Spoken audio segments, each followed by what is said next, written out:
여러분 안녕하세요. 한때 춤 좀 춰본 작가 5명의 피와 땀과 눈물이 담긴 엔솔로지 환상의 댄스 배틀 토크에 오신 여러분 환영합니다. 저는 엔솔로지에 참여한 작가 조은정이고요. 그리고 이 자리에 저희 김설아 작가님 또 정재희 작가님 함께하고 계십니다. 저희가 엔솔로지는 5명의 작가들이 참여를 했는데 지금 이제 박훌룡 작가님께서는 지금 급히 오고 계시고요. 또 최하나 작가님께서는 건강상의 이유로 오늘 안타깝게 참석을 못하셨기 때문에 또 최하나 작가님의 작품은 제가 함께 소개를 해드리도록 하겠습니다.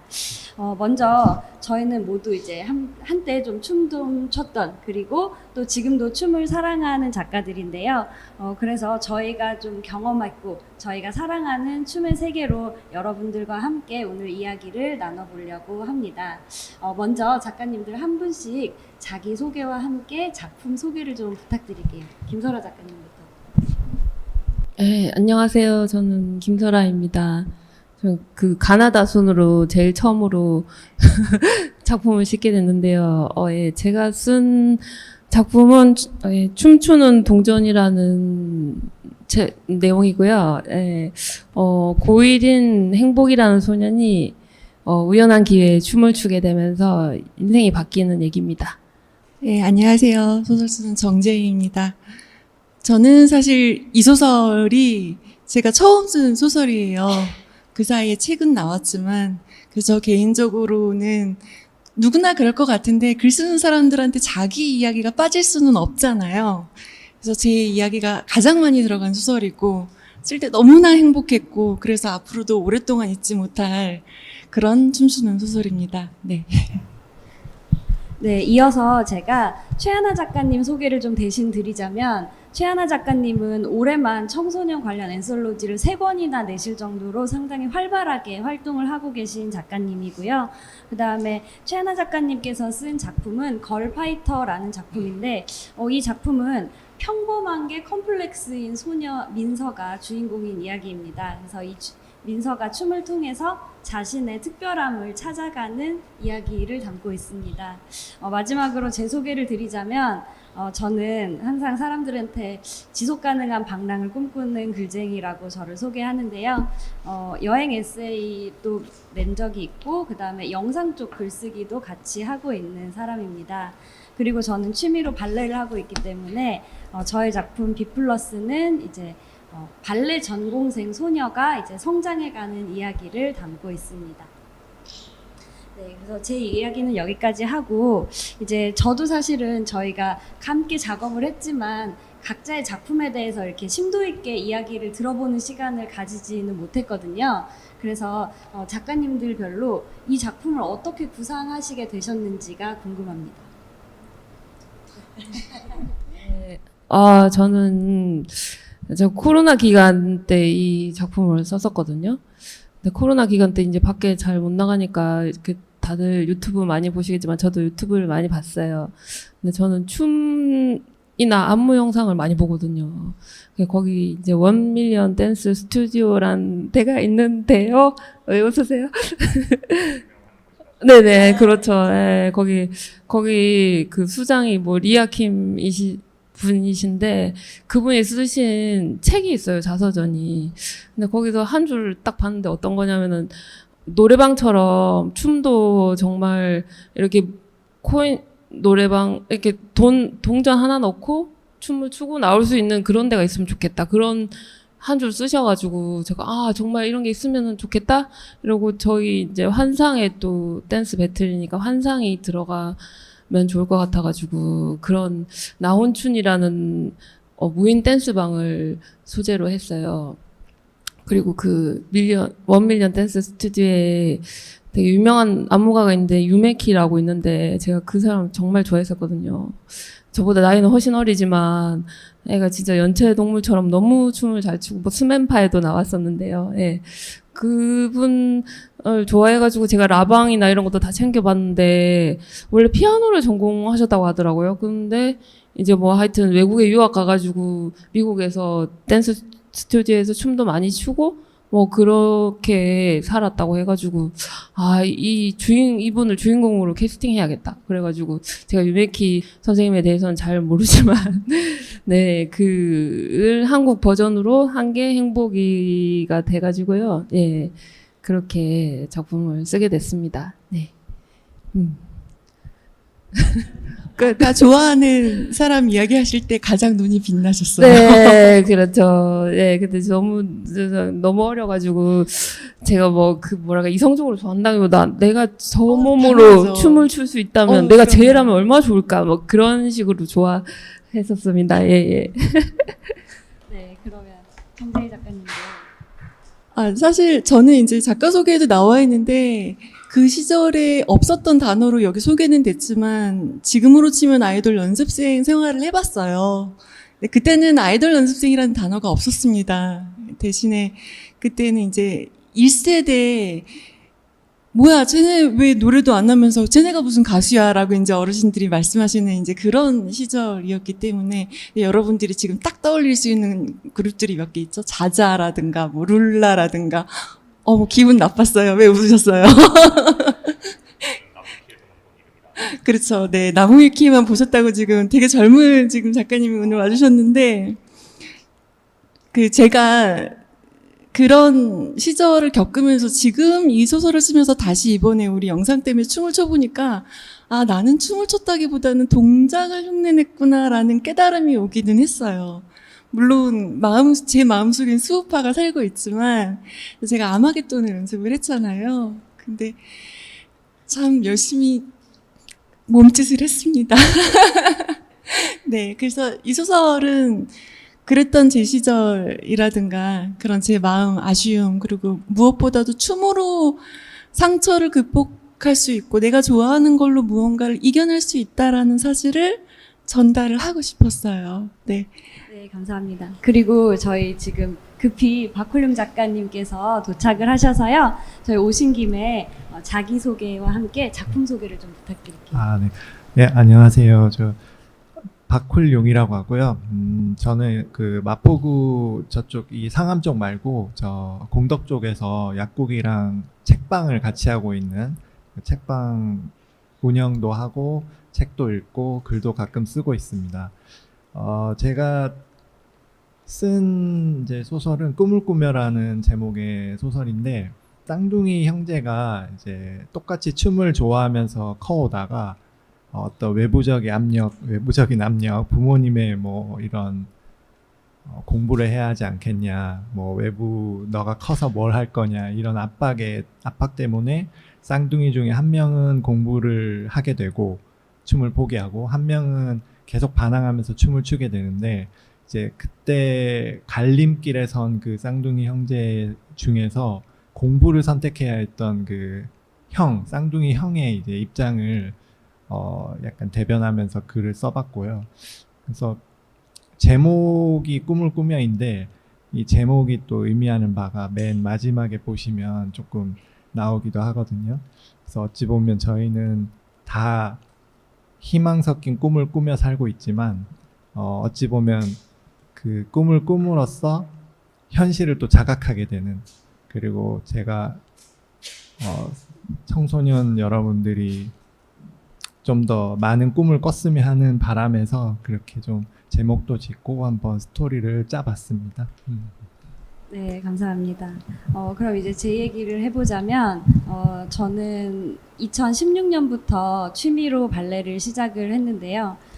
발레를 이제 처음에는 체력이 없어서 체력을 기르려고 발레를 시작을 했다가 발레 매력에 빠지면서 지금은 이제 발레를 잘하기 위해서 체력을 기르려고 애쓰는 중인데, 이제 발레를 하다 보니까 굉장히 여러 이제 전공을 한 무용수들을 많이 만나게 됐어요. 이제 선생님으로 만나기도 하고 친구로 만나기도 하는데, 이제 그 사람들의 평생의 숙제 중에 하나가 다이어트더라고요. 근데 그러니까 제가 생각했을 때는 제가 보기엔 그렇게 필요 없는 것 같은데 라고 생각하지만 그들은 아니라고 하고, 이제 물론 저는 비전공자이기 때문에 그런 데서 자유롭지만, 예를 들면 저마저도 전공생의 세계에 가면 이제 용납할 수 없는 체중이 되는 거죠. 그래서 근데 제 생각에는 어른들이야 뭐 본인이 선택한 삶이니까 그럴 수 있다고 쳐도 한참 자라나는 청소년들, 특히 전공생 청소년들에게는 이게 과연 이런 방식을 강요하는 게 맞는가 하는 의문이 들었고, 좀 그럼에도 불구하고 저는 우리나라 학생들이 사실 발레를 정말 잘하거든요. 전 세계 무대에서 두각을 나타내고 있는데, 이렇게 좀 반짝반짝 빛나고 재능 있는 어린 친구들이 좀 이렇게 예쁜 몸보다는 아름다운 움직임에 좀 더 집중을 했으면 좋겠다라는 마음에 이 작품을 쓰게 됐습니다. 그리고 제가 이렇게 딱 책을 나온 거를 읽어보고 되게 신기하다고 생각했던 게, 저희가 미리 이제 사전에 저는 이런 이야기를 쓸 거예요 라고 만나서 회의를 하는 건 아니잖아요. 그런데 소름 돋게도 공통점이 있더라고요. 그래서 뭔가 춤에 대한 꿈을 가지고 있는 주인공이 있는데 이제 항상 부모님의 반대에 부딪히는. 근데 그래서 이거는 어느 분야나 막론하고 이게 국룰인가 하는 생각이. 안 겹치는 것도 신기했어요. 네, 아무도 같은 분야의 춤을 네. 그래서 저는 이거는 특별히 이제 자녀가 있으신 작가님께 궁금한 건데, 그래서 저는 아직 부모가 아니기 때문에, 그래서 부모로서 뭔가 자식이 춤의 길을 간다라고 했을 때는 역시나 걱정이 되실까요? 아니요, 저는 뭐 지금도 애들이랑 춤을 많이 추기 때문에요. 네, 저는 그냥 별로 반대는 하지 않을 것 같은데요. 네. 박훈림 작가님은? 저는 뭐 춤을 추는 거는 괜찮은데 너무 이제 초기부터 춤에 빠져 살면 좀 너무 다양한 거를 좀 놓치게 되니까, 좀 춤도 그 다양한 경험 중에 하나였으면 좋겠어요. 지금 혹시 실제로 춤을 포기하고 공부한 주인공이 약간 자전적인 내용이신가요? 그러니까 그 느껴졌어요. 정도까지는 아닌데, 저도 이제 약간 그런 생각을 하긴 했으니까 좀 녹아 있긴 해요, 작품에. 약간 포기한 페르소나와 그 길을 그대로 간 페르소나 두 개가 녹아 있지 않나. 네, 맞아요. 네. 그렇군요. 사실 저도 6살 때 발레를 시작을 했었는데요. 그러고 나서 이제 학원 선생님이 저의 실력 말고 어릴 때 체형만 보고 전공을 시키라고 이야기를 하셔서 저희 부모님이 그 말에 이제 기겁하시고 당장 발레 학원을 그만두게 하셨던 경험이 있어서 저도 이게 부모님들 입장에서는 참 자식이 춤을 춘다는 게 이게 이 정도의 리스크인가? 라는 생각을 하게 되더라고요. 근데 저희 딸도 발레를 하거든요. 근데 저희 딸은 다행히 그렇게 잘 못해요. 근데 잘하면은 선생님이 뭐 대회 나가라 하면서 뭐 작품비 몇백만 원, 뭐 의상비 몇백만 원 해서 뭐 3,400만 원이 훅 나간다고 하더라고요. 그래서 못해서 다 그냥 재미로 하렴. 네. 근데 꼭 뭘 하면 항상 잘하고 대회 나가야 되는 게 아니잖아요. 그냥 자기 스스로 많이 운동이 되고 그게 저는 좋은 것 같아가지고 네, 그냥 안전하게 시키고 있습니다. 예. 따님의 행복한 발레 생활을 응원합니다. 네, 감사합니다. 예.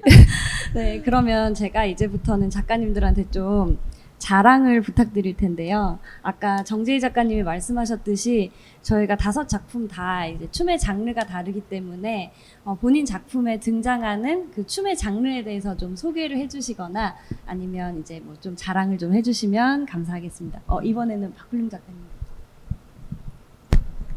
제가 솔직히 지금 조금 늦게 와가지고 분위기 파악이 잘 안 되는데 오자마자 바로 막 얘기를 해가지고 모르시겠지만 저 공덕동에는 비가 엄청 왔어요. 그래서 제가 여기서부터 다 젖어가지고 지금 네, 완전 다르네요, 날씨가. 네. 제가 이 책 혹시 읽어보셨는지 모르겠지만 여기서 다룬 춤 장르는 제가 고등학교, 대학교 때 많이 유행했던 그 브레이킹 댄스랑 제가 그때 정도부터 관심을 가진 팝핑이라는 장르인데, 팝핑도 어찌 보면 그 당시에는 힙합의 큰 줄기 안에 들어있던 거였고, 그때 당시에는 그러니까 90년대 말 2000년 초반이었는데 팝핑이라는 이름도 없었어요. 그때는 사실 그냥 뭐 다양하게 불렀어요. 비트를 딱딱 맞춘다고 해서 비팅이라고 부르기도 하고, 히팅이라 부르기도 하고 막 여러 가지로 불렀는데 그때부터 좀 관심을 가지긴 했는데 여건상 뭐 배우거나 이러기는 좀 힘들어서 당시에는 비디오를 많이 봤죠. 그래서 뭐 외국 비디오를 뭐 아는 형들이랑 같이 보거나 해가지고 조금씩 보고 익히고 했는데 이 팝핑을 제가 좋아하는 이유는 어떤 음악에도 내 그 뭐랄까 그 음악을 들었을 때 내 내면을 표현할 수 있다 해야 되나? 일단 기본적으로 팝핑이 근육에 힘을 줘서 외부에서 봤을 땐 끊어지는 동작을 표현하는 거기 때문에 대부분의 음악들이 드럼 비트는 다 들어가잖아요. 그러니까 드럼 비트에 충분히 기본적으로 맞출 수 있는 데다가 팝핑을 하다 보면 또 기본적인 웨이브나 이제 좀 부드러운 동작들을 섞어서 이제 좀 강한 음악이 아니라도 여러 가지 음악에 좀 표현을 할 수 있다. 그게 제가 봤을 때 제일 큰 장점인 것 같아요. 네네. 그러면 제가 잘 알지는 못하지만 이제 저희가 좀 알만한 사람 중에 혹시 그러면 그 파핀 현준의 파핀이 그 파핀일까요? 예, 맞습니다. 그분도 이제 약간 1세대 팝퍼고 그 당시에는 그렇게 이제 춤을 그런 식으로 추는 분이 많이 없었죠. 그래서 많이 알려지기 시작해가지고 원래 이제 팝핑 댄서라기보다는 원래 올라운더 힙합 하는 분이었는데 이제 점점 장르가 팝핑, 락킹 이렇게 나눠지면서 딱 굳어졌죠. 팝핑 현준으로 많이 알려져 있죠. 그것을 하고 계시는군요. 흉내만 내고 있습니다. 네. 그러면 정재희 작가님은 소개를 해주실 수 있을까요? 그 약간 반칙하셨어요. 원래 사전 질문에 없던 거를 질문을 하셨거든요. 네. 제 작품에서 제가 가장 자랑스러우면은 이 친구는 부상을 입었잖아요. 그리고 리듬 체조는 정확히 댄스라고 말하기는 조금 어려운데 저로서는 이게 누군가가 내가 정말로 사랑하는 일을 특히 몸을 움직여서 하는 일을 하다가 내 몸이 다쳐서 이걸 못하게 되었을 땐 사실 하늘이 무너지는 일이라 그 다음에 이제 탭댄스로 물론 이어지지만 저에게 있어서 이 소설의 중요한 거는 아까 김설아 작가님이 말씀하셨는데 따님이 뭐 잘 못하면 어때요? 운동도 되고 몸을 움직이는 거죠.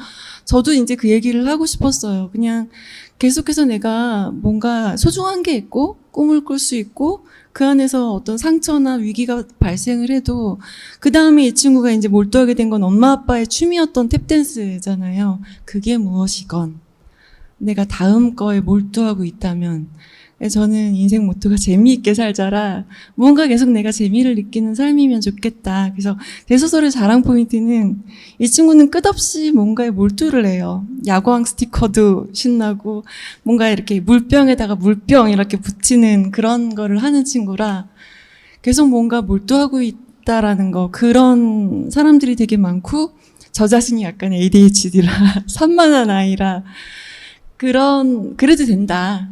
뭐 어때? 재밌잖아. 라는 메시지가 제 소설의 저는 가장 강점이 아닐까. 네, 그런 생각을, 정신승리일 수도.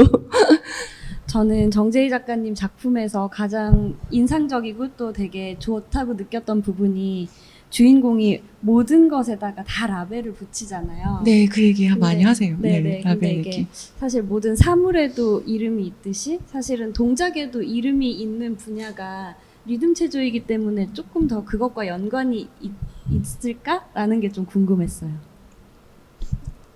저한테 질문하셨는데 제가 그 질문을 좀 비겁하게 박훈령 작가님께 들릴 수밖에 없는 게 박훈령 작가님의 소설에 동작의 이름이 참 많이 나와요. 그래서 저는 리듬 체조를 했던 게 대단히 어릴 때라 초등학교 때고 그때는 초등학생들로 이루어진 공연단이 군부대에 군인 아저씨들한테 위문 공연을 다녔어요. 그래서 저희들이 하던 리듬 체조는 가끔씩 정기적으로 전혀 리듬 체조가 아닌 그 리듬 체조를 닮은 레오파드를 입은 뭔가 다른 종류의 공연이 돼서 이제 군부대를 돌아다녔기 때문에 말씀하셨던 것 같은 전문적인 단어나 무슨 동작의 이름 이런 거보다도 보기에 좋은, 그리고 그게 제가 그 후에 이어졌던 연습생 시절과도 연결이 되죠. 요즘 연습생 친구들은 대단히 전문적이지만 그때는 약간 좀 비주얼 그룹 위주였기 때문에 박훈령 작가님의 작품 속에 나오는 기술들을 보면서 댄스 소설 이렇게 썼어야 됐나. 네, 그래서 혹시 그 소설을 쓰기 위해서 취재를 하셨는지 월권했습니다, 사회자님. 그게 취재는 하진 않았고 제가 평소에 이제 관심 있던 것들이라 약간 알고 있던 동작들을 위주로 쓴 거고 많이 나왔나요? 제가 지금 기억이 잘 안 나는데. 많이 나왔어요. 아, 그래서 그래요? 그 안에 몇 아. 개나 하실 수 있는지 사실 되게 궁금했어요. 그 브레이크 동작들은 제가 못하고 이제 보기만 할 줄 아는 옛날에 관심이 있었기 때문에. 그리고 혹시 읽어보시면 아시겠지만 거기 브레이크 댄스 심사위원으로 나오는 홍이라고 있는데 그분이 이게 소설이 우리가 한 1년 전 뭐 이렇게부터 시작했잖아요. 그때 롤모델이 홍텐이었어요. 아시겠지만 올림픽 계속 나가시고 메달도 따신 그분이 이제 나이가 40대인데도 여전히 춤을 그렇게 잘 추시고 열정적으로 하시는 거에 이제 조금 존경의 마음을 담아서 그분이 롤모델이었는데 그분의 주특기를 그래서 그분의 주특기가 헤일로라고 저기 소설에 나오는 머리랑 어깨랑 대면서 이렇게 약간 에어트랙처럼 몸을 전체적으로 돌리는 이런 동작이 있는데 그분의 모티프였기 때문에 그 동작줄을 주로 썼고 팝핑 같은 경우는 많이는 안 나오는데 제가 주로 많이 보니까 아무래도 그런 이름들을 알고 있는 것 같아요. 네네네. 김설아 작가님은 네. 어떠세요? 어. 그 작품 속의 춤에 대해서 좀 소개를 해주시죠. 저는 아까도 말씀드렸던 요즘 많이 유행하는 코레오그래피라는 창작 뭐랄까 종합 춤이죠. 그런 코레오그래퍼들 보면은 춤 이력이 다 되게 다양하더라고요. 뭐 발레도 하시고 뭐 무슨 기계 체조도 하시고 그래서 그걸 그냥 창작 안무라고 볼 수 있을 것 같아요. 그리고 저도 댄스 학원을 한 몇 달 다녔어요. 그래가지고 뭐 아이솔레이션이라든지 그런 거를 처음으로 알게 됐었거든요. 그래서 취재 아닌 취재를 좀 했고 저는 사실 에어로빅을 더 많이 하는데 에어로빅에도 동작이 많이 있거든요.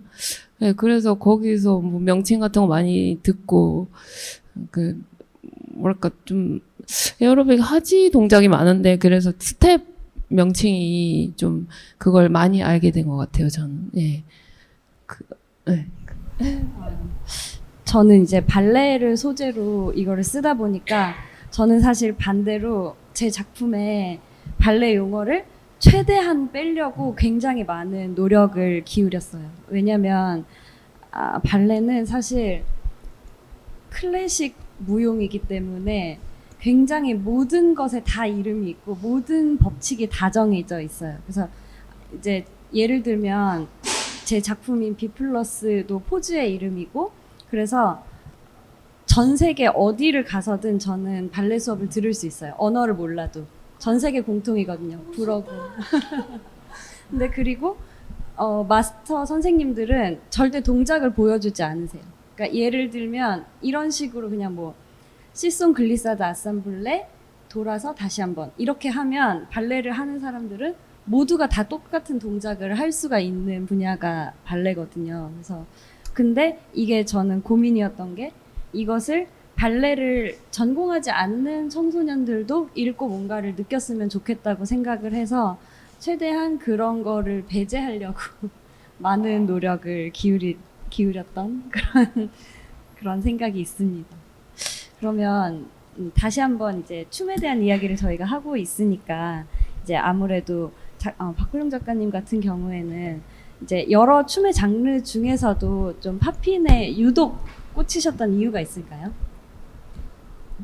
그게 이제 아까도 말씀드렸지만 다양한 음악을 표현할 수 있어서 팝핑 하시는 분들 보면은 심지어 클래식 음악이나 각종 음악에 다 춤을 출 수가 있어요. 클래식 음악에서도 만약에 드럼이 안 들어가더라도 베이스라든지 기타에서는 베이스라든지 아니면은 좀 굵은 소리의 첼로라든지 이런 소리가 들어갈 때 비트를 맞출 수가 있기 때문에 좀 표현을 다양하게 할 수 있다는 거에 되게 끌려서 좋아했고, 그리고 한번 이제 좀 찾아보기 시작하고 관심을 갖게 되면 그거 외에는 그걸 너무 오랫동안 봐왔기 때문에 다른 장르는 좀 보긴 보는데 그만큼 몰두할 수가 없더라고요. 아무래도 저희는 전문 댄서는 아니니까. 마치 운명처럼. 저 사회자님께 사회자가 아니라 작가님으로서 질문이 있습니다. 이 책에 보셔서 아시겠지만 살 빼는 약이 나와요. 드셔보셨나요? 아, 사실 저는 다이어트를 해본 적이 없는데 그쵸? 이 에피소드는 저희 발레 선생님을 취재하고 쓴 에피소드입니다. 제가 뭘 눈치를 챘냐면 그 원래 다른 작가님들이 엔솔로지에서 잘 쓴 소설을 보면 샘이 나잖아요. 사람인데. 그래서 보면서 이분이 소설은 재밌는데 살 빼는 약 안 먹어봤구만 이랬어요. 왜냐면 그 소설 속에 보면은 주인공이 미성년자인 주인공이 살 빼는 약을 먹고 그날 밤에 잠이 들어서 꿈을 꾼다라는 내용이 나오잖아요. 저는요 먹어봤거든요. 그래서 이 약을 먹으면 어떻게 자요? 잠 안 와요. 이 약이 얼마나 악마의 약이냐면 잠도 안 오고, 그리고 이제 뒤에 그 말씀하신 내용이 맞아요. 진짜 신경도 예민해지고 약간 좀 그래서 이분은 제가 이제 작가님을 만난 적이 있으니까 그래 이분이 말라서 그렇지 안 먹어봤어. 안 먹어봤네. 안 먹어보고 썼네. 이렇게 제가 흉을 봤어요. 왜냐면 아까 말씀드렸다시피 저는 이게 5년 전에 쓴 첫 작품이라 다들 이제 자신의 이름으로 단독 조사를 내보셨잖아요. 그래서 제가 오늘 약간 빌런으로 왔습니다. 모두 까기 인형이라고. 그래서 하나씩 트집을 잡아야겠는데. 맞아요. 근데 제가 이 지점을 알고 있었어요. 왜냐면 근데 제가 이제 사실은 주변에 이 약을 먹어본 사람이 한두 명은 아니잖아요. 근데 물어봤는데 되게 반응이 극과 극으로 나뉘더라고요. 그러니까 어떤 그러니까 약의 성분이 달라서 그럴 수도 있는데 어떤 분은 무기력해지고 잠만 잤다라는 분이 있어서 사실은 이 에피소드가 탄생한 거긴 해요. 근데 이제 그게 약간 어떤 분들은 이렇게 각성 상태가 돼서 한 며칠씩 잠을 못 잤다라고 말씀하신 분도 있었는데 또 반대로 아무것도 하기 싫고 모든 의욕을 잃고 잠만 잤다라고 하시는 분도 있어서 우리가 이게 청소년 소설이고 지금 보시는 분들도 청소년 혹은 청소년을 키우는 부모님이라서 제가 진짜 진실을 말씀드리자면 지금 말씀하신 게 완전히 맞는 게 결국 끝은 무기력이 맞아요. 그러니까 그 꿈을 꾸며라는 제목도 있었고 근데 꿈을 못 꾸는 사람이 되더라고요. 저는 제가 연예계에 발을 들이고서는 이제 MBC에서 연기도 했다가 엠넷에서 뮤직비디오 모델도 했다가 그다음 패션 모델들을 데리고 이제 무대를 만들어 봤는데 무대에 서는 친구들은요 너무 잘하실 거예요 아마. 그리고 많이 보셨죠. 거기서도 춤추는 사람들은 에너지를 내가 소모를 하니까 괜찮은데 모델들은 춤꾼하고는 달리 움직임이 없이 내가 그냥 말라야 되니까 아무래도 운동으로 뺄 생각보단 약을 좀 택하는 친구들의 비율이 좀 더 높은데 결과가 항상 안 좋았어요. 항상. 그리고 저 자신도. 그리고 나중에는 이제 약을 먹어도 소용이 없죠. 그 얘기도 들어보셨죠? 네, 내성이 생겨서 어쩌다가 이렇게 샛길로 북토크의 묘미. 맞아요. 그래서 저도 이 작품에서 정말로 하고 싶었던 얘기가 그거였어요. 아무리 뭐가 힘들고 그래도 약은 답이 될 수 없다라는 이야기를 꼭 청소년들에게 해주고 싶었고, 그리고 사실은 그 발레 입시에서 입시 몸무게라는 단어가 있다는 것도 저는 좀 충격적이었는데 그게 본인의 키에서 120을 뺀 게 적정 체중이라고 해요. 그래서 예를 들어서 160cm의 여자 아이가 있다면 그 여자아이는 40kg를 넘으면 안 되는 거예요. 너무 심해요. 근데 이게 사실은 이제 성장 과정을 겪어본 사람이라면 이게 얼마나 건강하지 않은 수치인지 알 수 있잖아요. 근데 사실은 지금 전 세계의 그런 무용계의 흐름이나 이런 거는 절대로 그렇게 체중 감량에 포커스가 맞춰져 있지 않거든요. 그래서 사실은 더 멋진 동작을 해내려면 더 많은 근육이 필요하고 근육은 무게가 나가잖아요. 그렇기 때문에 그렇게 체형에 집착하지 않는 게 전 세계 이제 발레계의 트렌드인데 우리나라만 이러는 이유는 정말로 단순합니다. 수능이랑 똑같아요. 입시여서예요. 줄 세우기를 해야 되기 때문이에요. 그런데 발레 같은 경우에는 수학 문제와는 달라서 이 사람이 더 잘했는지 저 사람이 더 잘했는지를 판단하기가 참 모호하기 때문에 뭔가 우리는 참 숫자로 뭔가를 이렇게 딱 하는 거에 익숙해져 있어서 더 이렇게 몸무게에 집착하는 것이 아닌가라는 생각도 해봤습니다. 근데 그래서 저는 반대로 다른 작가님들, 특히 김설희 작가님 작품 읽으면서 약간 저 춤은 참 좋은 춤이다라고 느꼈던 게 뭔가 제가 발레를 좋아하지만 소신 발언하자면 발레는 자유로운 춤은 아니거든요. 근데 반대로 제가 김설아 작가님 작품을 읽었을 때 춤이란 원래 이렇게 자유로운 거였지? 라는 걸 좀 많이 느꼈거든요.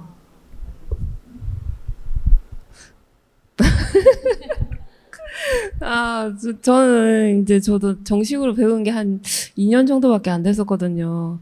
저도 옛날부터 계속 배우고 싶었었어요. 근데 저 청소년기 때는 뭔가 그 제 나이 때는 댄스 학원이 그렇게 원밀리언처럼 그렇게 밝은 분위기가 아니고 뭔가 저 구석에 있는 좀 되게 껌 씹는 언니들이 가는 그런 음습한 좀 약간 그런 느낌이었거든요. 그래서 저기 문 열면 큰일 날 것 같아 뭐 이런 느낌이 들었고 또 대학교 때도 제가 부산 고향인데 그 박훈영 작가님 아실 수도 있는데 UCDC라고 대학 연합 댄스 동아리가 있어요. 거기도 동방에 딱 갔는데 동아리 방이 막 신문지 깔려 있고 막 짜장면 먹으면서 막 포커를 치고 있는 게 선배들이 분위기가 이상한데 그래서 갔는데 이제 처음에는 하여튼 뭐 동작을 배웠어요. 허슬인가 아무튼 배웠는데 너 다음 주에는 다리를 찢어야 돼. 벽돌로 다리를 찢는데요. 그래서 타이트하겠습니다. 그러면서 이제 점점 정식으로 배울 기회는 좀 없었고, 전 거의 결혼하고 애를 키우고 나서야, 나 정말 안 되겠다. 이제 정말 배워봐야겠다. 뭐 그런 생각이 들어가지고, 또 에어로빅이 좀 한물간 운동이라고 생각하시는데, 그래도 아직 하시는 분들은 텐션이 엄청나거든요. 가서 구령을 많이 지르고 오면은 아침에 활기가 딱 돋고, 원래 힘이 없어서 운동을 안 하시는데 운동을 해야 힘이 생기거든요. 그래가지고 저는 재밌게 하고 있습니다. 예. 제가 지금 작가님 말씀을 들으면서 느낀 건 네. 어렸을 때부터 계속 하고는 싶으셨던 거 같아요. 맞아요. 그런데 정식으로는 배우지 않았고, 또 에어로빅 한 다음에 이제 그 체전을 나가거든요. 근데 체전이 저 혼자서 동무대 한 게 아니라 열 몇 명이서 나와가지고 고함 지르면서 그러니까 아줌마 탕이죠 그냥. 근데 전 너무 즐거워요. 그게 이제 결혼하고 나서 이제 별로 이성에 관심이 없어졌어요. 예. 네, 그래가지고 전 아주 즐겁게 하고 있습니다. 네네. 근데 말씀해주신 것 중에 저도 되게 공감 가고 긍정적이라고 생각하는 점이 예전에는 춤을 추는 거에 대한 인식이 그렇게 좋지 못했다면 지금 사실 많이 바뀌었잖아요. 근데 그거를 가장 잘 체감하시는 분이 또 정재희 작가님이실 것 같아요. 다들 생각하시는 그 이유 말고도 하나 더 있는데요. 저는 지금 이제 일본의 북한 문화공간이기도 하고 서점이기도 한 어떤 회사에서 문화예술 MD를 하고 있어요. 그리고 저는 지금 이제 한국에는 주재원 신분으로 있는데 그러다 보니까 한국의 문화를 뭔가 내가 외국에 소개해야 된다라는 일종의 그 대단한 그 의무감, 정의감 이런 게 이제 사오르고 있는데 어느 순간부터 제가 노력을 하지 않아도 이 사람들이 먼저 K컬처에 대해서 이야기를 하고 K소설, 뭐 K팝은 말할 것도 없죠. 그러면서 최근에 그 이야기가 나온 거예요. 춤을 추는 사람들의 영상을 어찌어찌 하다가 이제 줄자리고 해서 비교를 하게 됐어요. 요즘에 이제 일본에서 뜨는 친구들은 어떤 친구들이 있냐면 전혀 꾸미지 않고 그리고 정말 뭐 옷이나 뭐 머리 헤어스타일을 지금 눈치채셨다 저쪽에 시인님이 와 계신데 누구 얘기하는지 아셨을 거예요. 그런 교복 입은 이제 여학생들이 춤을 추는데 굉장히 진지해요. 너무너무 열심히 해요. 하지만 테크닉적인 면에서는 아무래도 훈련을 받은 친구들하고는 같지는 않죠. 근데 그거에서 진정성을 발견한 사람들이 막 열광을 하는 거예요. 우리나라 친구들은 저는 좀 마음이 아픈 게 너무 테크닉적으로 훌륭한데 저 친구들이 즐기는 순간이 더 많았으면 좋겠는데 과연 그럴 수 있을까? 그런 어떤 시스템 안에서 그런 생각이 들더라고요. 그래서 김설아 작가님의 댄스 영상을 제가 몇 가지 버전을 봤는데 그중에 가장 저한테 인상적이었던 게 김설아 작가님이 아드님하고 어떤 스튜디오에서 연습실에서 되게 자유롭게 춘 춤이 있어요. 제가 아니에요, 선생님. 아니, 네, 그 아드님하고 선생님이랑 주신 거예요. 준 거예요, 아들이. 네. 그 아드님하고 댄스 저는 학원에 작가님이신 줄 알았어요. 아. 프로필 사진에 있던 제가 그렇게 춤을 잘 추지는 않는데, 네, 작가님. 네. 가만히 계시지 그러셨어요. 아유, 그래도 사람이 양심이 있어야지. 거기서 제가 아마 아드님의 표정인지 어쨌든 꼬마와 어른이 진심으로 이 순간을 함께 즐기고 있구나라는 그게 춤의 매력인 것 같아요. 네, 그래서 아까 네. 질문하고는 조금 핀트가 오늘 제가 빌런이라 핀트는 조금 바뀌었지만 어쨌든 즐거운 그런 걸로 발레는 좀 다를 것 같아요. 엄격하죠. 근데 제가 이 말에 한 99% 공감을 하는 게 발레도 비슷해요. 우리나라 학생들이 발레를 정말 잘하거든요. 그래서 세계 무대 나가서 상도 많이 받고 그래요. 그런데 항상 안타까운 게 그 유럽 쪽 발레 콩쿠르에서 한국 학생들에 대한 평가가 굉장히 이중적이에요. 테크닉은 흠잡을 데 없는데 영혼이 없다. 근데 이거 되게 치명적인 평가잖아요. 근데 그게 외국 친구들은 똑같은 동작을 정확하게 하더라도 거기에 자신의 퍼스널리티를 실을 줄 알아요. 근데 이제 우리나라는 그런 교육이 좀 부족하다라는 게 저의 생각이고, 하지만 다행히 또 저는 항상 이 K 입시가 참 지긋지긋하다고 생각하면서도 정말 대단하다고 생각하는 게 딱 한 5년, 10년 정도 전에 딱 유럽 무대에서 그런 평가를 받고 나서 우리나라 입시에서 영혼을 실는 법을 기가 막히게 쪽집게처럼 가르치기 시작했어요. 그래서 제가 처음에는 이게 어떤 의미에서는 약간 부정적이라고까지 느껴졌었는데, 저는 이제는 이게 어느 분야를 막론하고 한국인의 종특이다 이쯤 되면.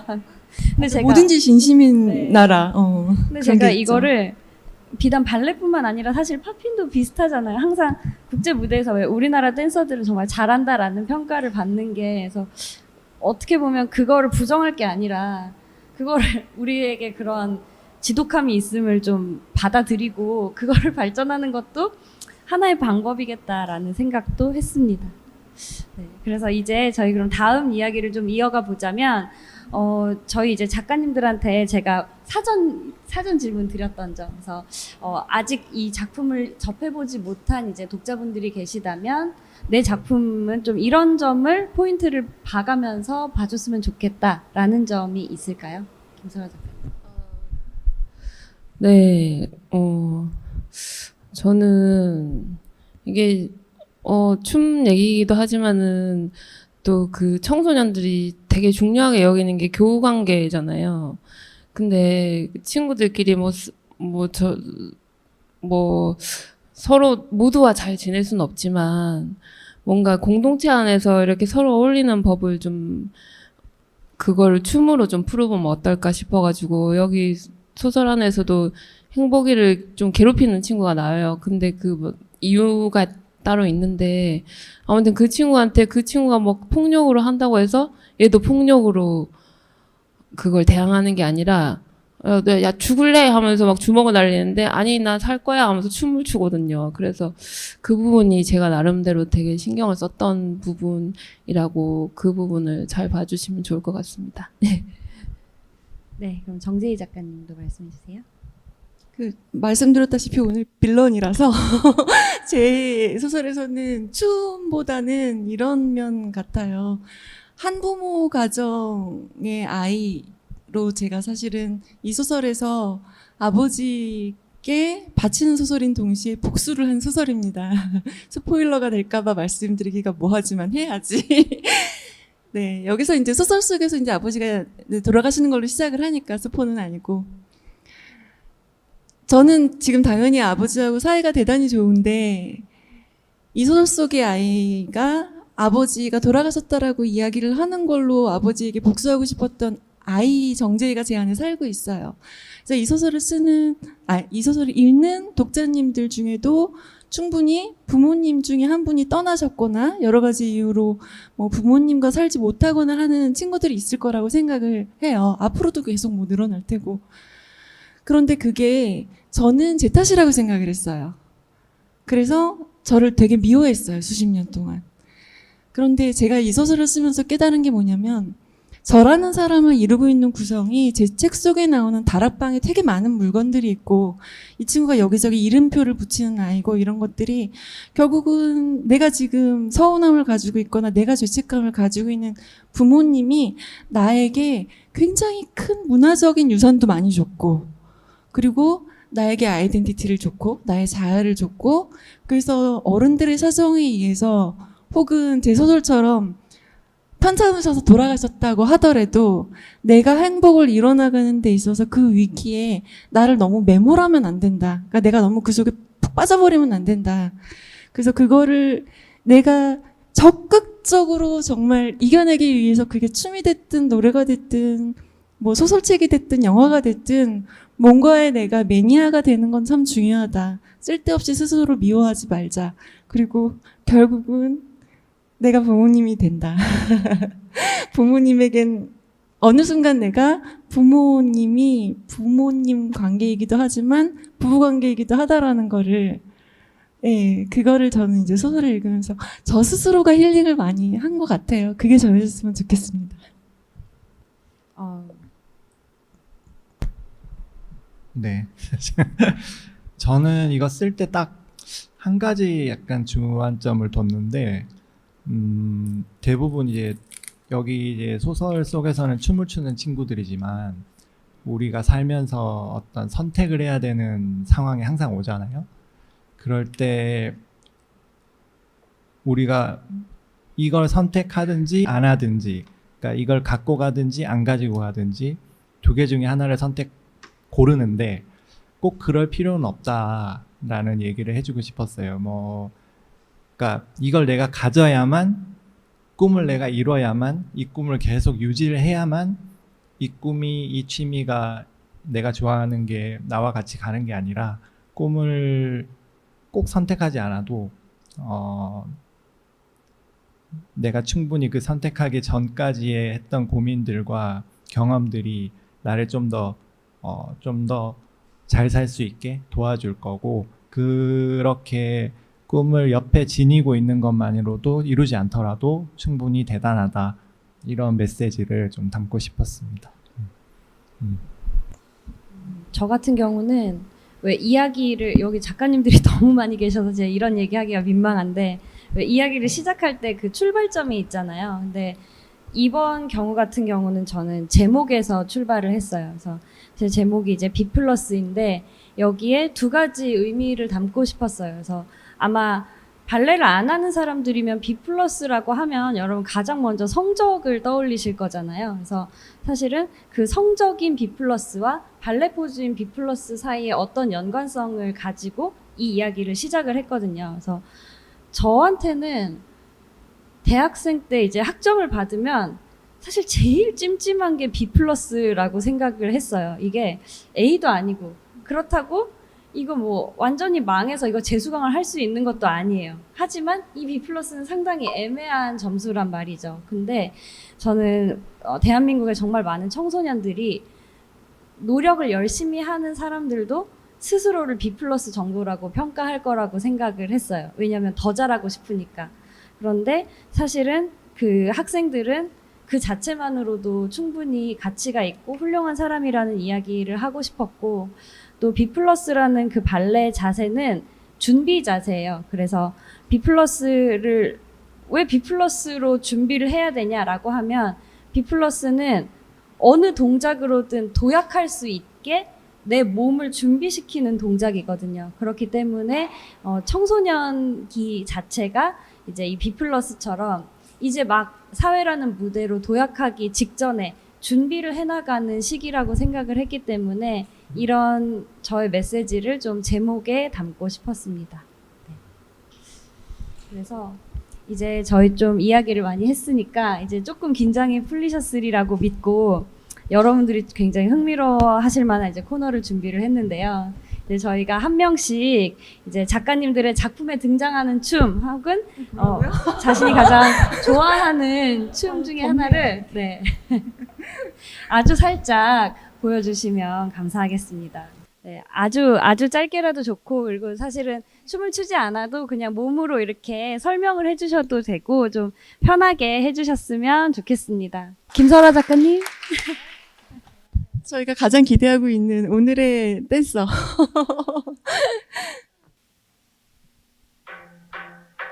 Alright, okay, alright, okay.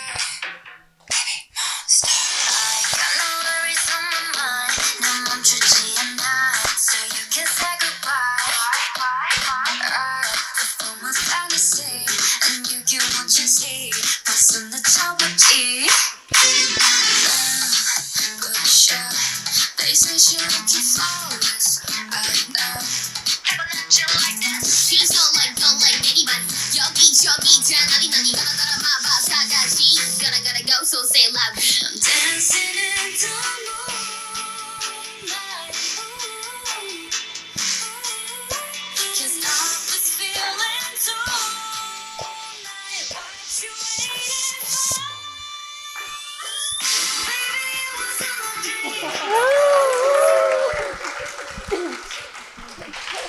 이렇게 잘하실 거면서. 그러니까요. 네, 1분쯤 했었는데 중간에 까먹었습니다. 예. 작가님 그러면 요 방금 보여주신 요게 이제 코레오 장르라고 생각하면 될까요? 방송 댄스죠. 예, 저기 베이비 몬스터의 포레버라는 노래인데요. 네, 네, 그렇습니다. 네, 감사합니다. 요즘 혹시 즐겨 추고 계신 춤이 있으신가요? 저는 아까 말씀드렸다시피 즐거워하는 친구들이 좋아서 뉴진스 춤추는 거 다 보셨죠? 너무 행복한 얼굴로 그리고 자유 구간이 너무 많아서 사실 뉴진스에 굉장히 몰두해 있어요. 그래서 오늘 슈퍼내추럴을 하려는 계획이 있었으나 와! 네, 오늘 슈즈도 신고 오셨고 네, 준비한 음악도 음악을 네. 넣고 제가 그러면 저도 일어나서 말씀을 드리겠습니다. 제가 이 발레는 정말 네 라방이니까 네, 까다로운 춤이거든요. 그래서 발레는 사실 아무 데서나 할 수가 없고 이 댄스 플로어 바닥이 깔려 있어야 동작을 할 수가 있는데 제가 사실 저는 여기가 약간 매끈한 대리석 바닥이면 어떡하지 했는데 그거보다 더 심각한 지금 카페트 바닥이어서 아무것도 보여드릴 수가 없지만 그래도 제가 여러분들에게 약간 발레란 좀 이런 거다를 보여드리고 싶어서 제가 이렇게 토슈즈를 신고 왔어요. 그래서 여러분 르세라핌을 아신다면 그 일본 멤버인 카즈하가 노래에서 이제 잊지마 내가 두고 온 토슈즈의 그 토슈즈입니다. 그래서 일단 토슈즈를 보여드리고 싶고요. 여러분 이제 이렇게 왜 키 크게 하고 싶으면 까치발 드시잖아요. 근데 이제 저도 이제 여기서 이렇게 까치발을 들 수 있지만 토슈즈는 이제 여기서 한 번 더 올라가서 이렇게 네, 이렇게 발끝으로 손을 네, 여기서 박수를 쳐주시니까 네, 상당히 민망한데요. 그래서 발레는 약간 현실을 벗어나는 것을 지향하는 춤이에요. 그래서 제가 이제 발레를 하도 열심히 하니까 저희 아빠가 그런 말씀을 하시더라고요. 그래서 사지 멀쩡하게 낳아줬더니 왜 발끝으로 춤춘다고 그 고생을 하고 있냐라고 말씀을 하시는데요.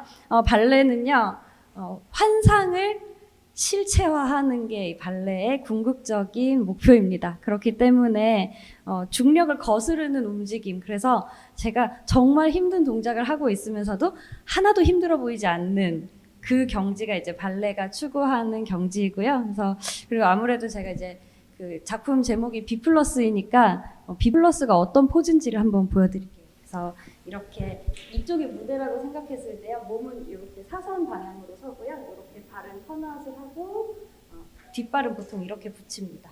이렇게 붙이고 또 팔을 이렇게 하는데요. 아까도 말씀드렸듯이 이렇게 서는 이유는요. 이 자세에서는 어떤 동작이든 가능하기 때문이에요. 그래서 여기서 제가 뛰어나갈 수도 있고요. 걸어 나갈 수도 있고 뭐 턴을 돌거나 밸런스를 잡거나 모든 동작을 할 수 있는 준비 동작이기 때문에 이 포즈를 이제 B+ 포즈라고 부릅니다. 참고로 제가 등장하는 방법 중에 제일 싫어하는 등장 방법이 브레브레인데요. 브레브레가 뭔지 잠깐만 보여드리고 들어가도록 하겠습니다.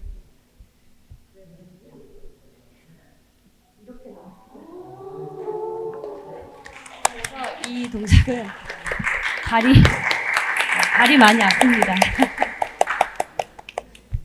네, 마지막으로 바꾸리 이렇게 하시고 저를 마지막에 시키시면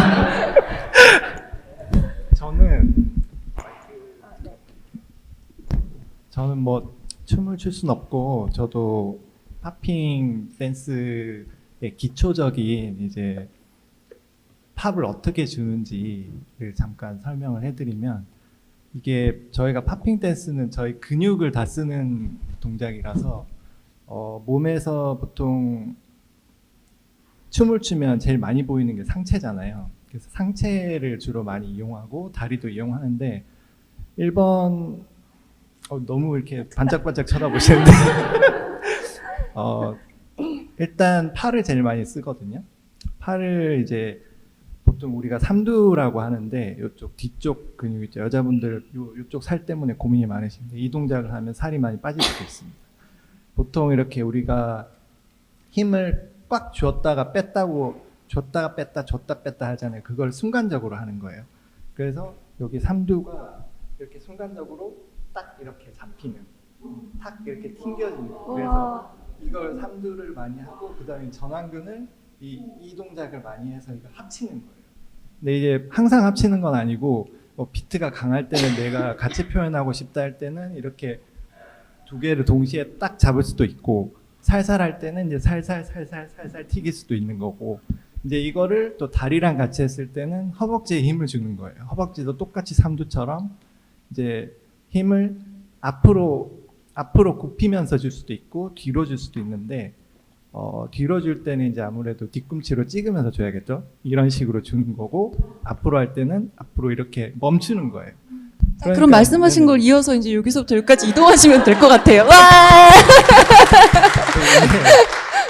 이게 상당히 많은, 그래서 이게 되게 매력적인 춤인 게 어떤 비트가 나오든 어떤 동작이 나오든 뭐 부드럽게 멈췄다가 다시 갈 수도 있고 뭐 어느 부위 팝을 쓰든 내가 팔만 쓸 수도 있는 거고 다리만 갑자기 쓸 수도 있는 거고 목만 쓸 수도 있고 가슴만 쓸 수도 있고 여러 가지를 쓸 수 있거든요. 그러니까 다 합치면은 매우 강한 비트를 만들 수 있는 거고 하나씩만 했을 때는 아까 말씀하신 그 발레 클래식 같은 음악에도 춤을 출 수가 있고 되게 매력적인 장르라 한번 요 팔 연습은 한번 해보시면 팔 살 빼는데 되게 도움이 많이 보여주셔야 될 거예요. 연습할 수 있을 것 같아요. 저는 작가님이 약국 안에 그 서가 사이를 이렇게 도시면서 처음 우리 책 기획이 됐을 때 자주 이제 하시는 걸 제가 봐서 보여주세요.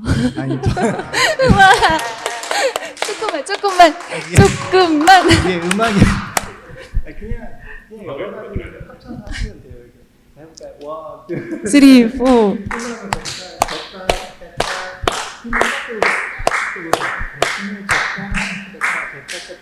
동시에 이렇게 하시면 돌기도 하고 뭐 앉았다 돌기도 하셔야지. 인스타그램 보시면 제가 혼자 추는 거 많거든요. 그걸 봐주시면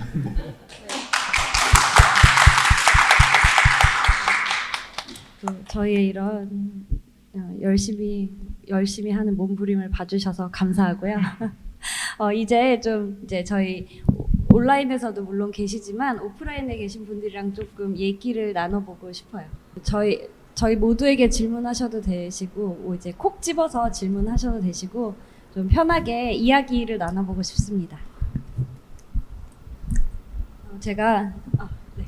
환상의 댄스 배틀 너무 재밌게 잘 읽었는데요.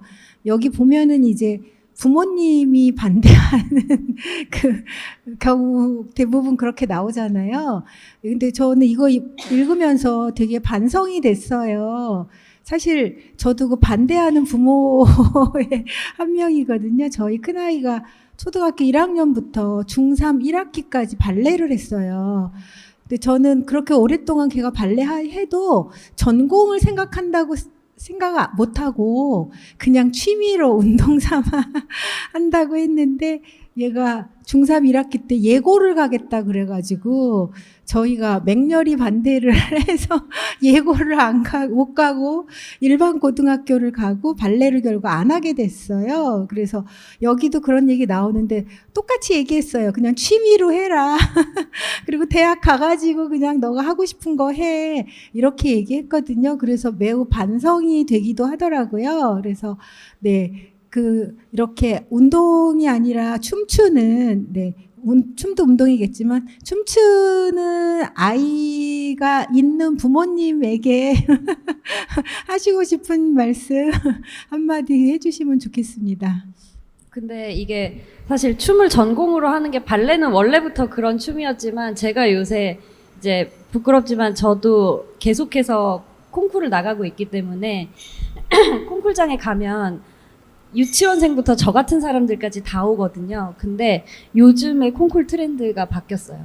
이런 코레오나 저희가 생각하는 스우파 같은 그런 춤들도 부모님들이 엄청 열심히 서포트를 해줘서 이제 콩쿨에 데리고 나오는 경우를 많이 보거든요. 근데 사실 저도 발레를 취미로나마 하지만 저는 제가 만약에 딸을 낳는다고 해도 저는 전공은 안 시킬 것 같아요. 정말 너무 극한의 길이고 그리고 단순히 투자로만 보면 정말 가성비 떨어지는 분야거든요. 그런데 저는 반대로 자녀를 굉장히 열성적으로 전공을 시키고 싶어 하는 부모님들한테 좀 드리고 싶은 말씀이 있어요. 왜냐면 댄서는 수명이 짧아요. 그래서 아무리 여러분들이 아시는 가장 성공한 발레리나 하면 여러분 다 강수진 생각하시잖아요. 강수진 무용수도 50이 되기 전에 은퇴했는데 그게 무용계에서는 굉장히 이례적일 정도로 정말 오래 한 거거든요. 그렇기 때문에 저는 아이가 무용수가 될 수도 있고 안 될 수도 있지만 그게 뭔가 무용수가 원하는 만큼 안 됐을 때 좌절하지 않도록 좀 마음의 근육을 키워주시면 좋지 않을까 하는 생각을 합니다. 그래서 물론 춤도 중요하지만 저는 내 삶을 망가뜨려가면서까지 추는 춤은 옳지 않다고 생각하기 때문에 특히 저희는 또 청소년들을 대상으로 하는 이야기를 썼기 때문에 좀 청소년들에겐 그런 말을 또 부모님들한테는 그런 말을 드리고 싶습니다.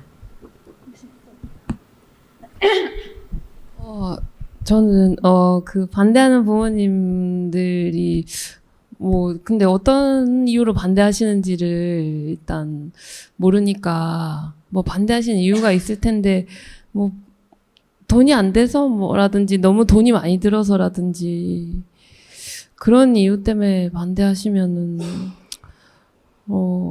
글쎄요. 근데 가정이 정말 어려우면 좀 할 수는 없을 것 같긴 해요. 돈이 많이 드는 발레는 돈이 많이 드는 것 같고 돈이 좀 안 드는 춤을 찾아봐라 라는 얘기를 할 것 같고 그런데 만약에 그 친구가 정말 하고 싶은 친구라면 어떻게든 자기가 방법을 찾아낼 거라고 생각하거든요. 그러니까 저도 좀 잘 안 되는 거긴 한데 애를 좀 믿어주세요. 애는 제가 모르는 곳에서 항상 성장합니다. 그 부모가 제일 모르는 게 자기 자식이라고 하더라고요. 네, 그래서 그 아이 인생의 주인공은 자기니까 믿어주시라고 말씀드리고 싶습니다. 예.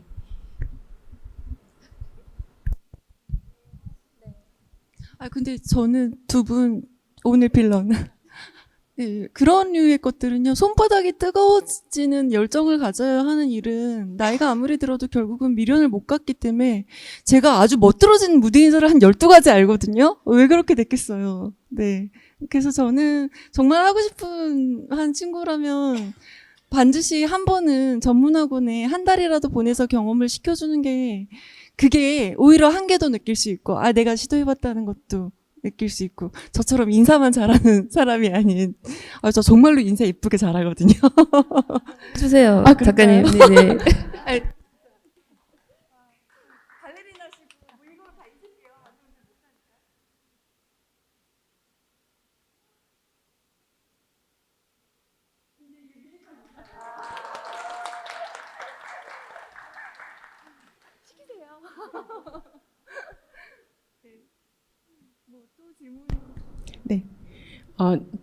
저는 이제 저희 아이가 뮤지컬 가수거든요. 그러니까 사실 춤을 해야 돼요. 그러니까 엄마 입장에서는 너 춤 춰라 이렇게 항상 말을 해야 되는 입장이란 걸 방금 깨달았어요.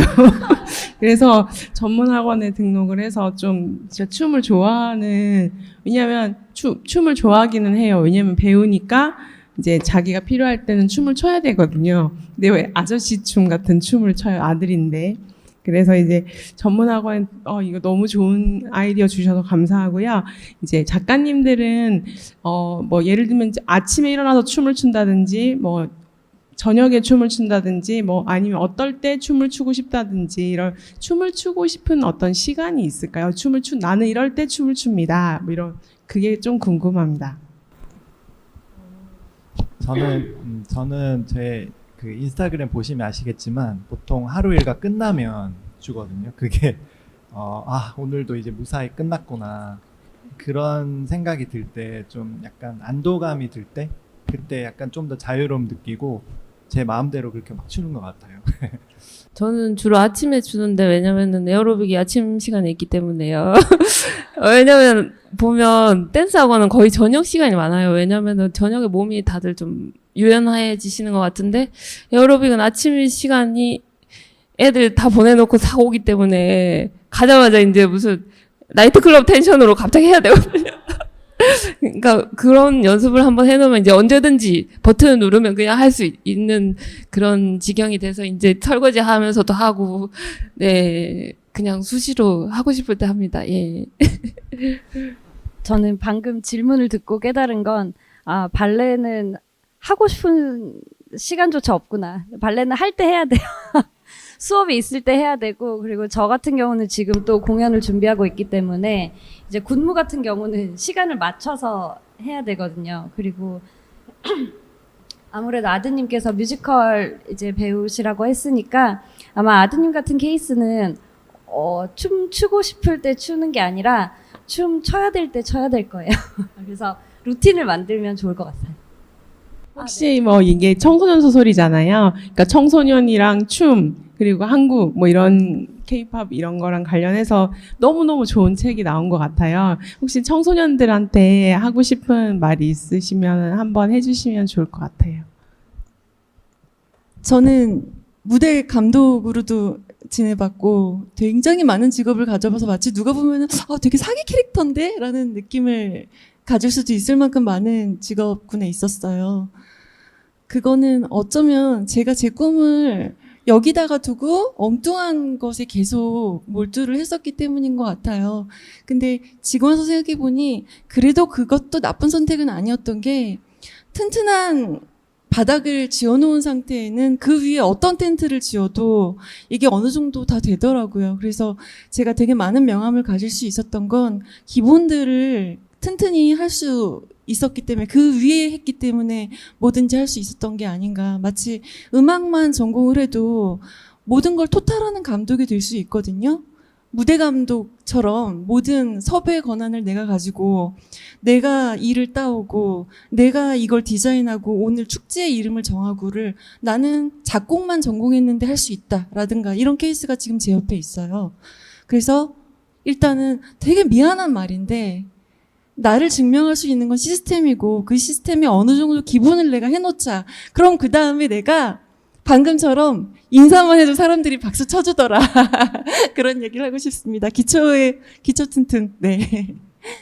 저는 다른 것보다 우리 청소년 분들이 요즘에 미디어 노출도 많고 뭐 유튜브도 활성화돼 있고 하니까 여러 가지 접할 수 있잖아요.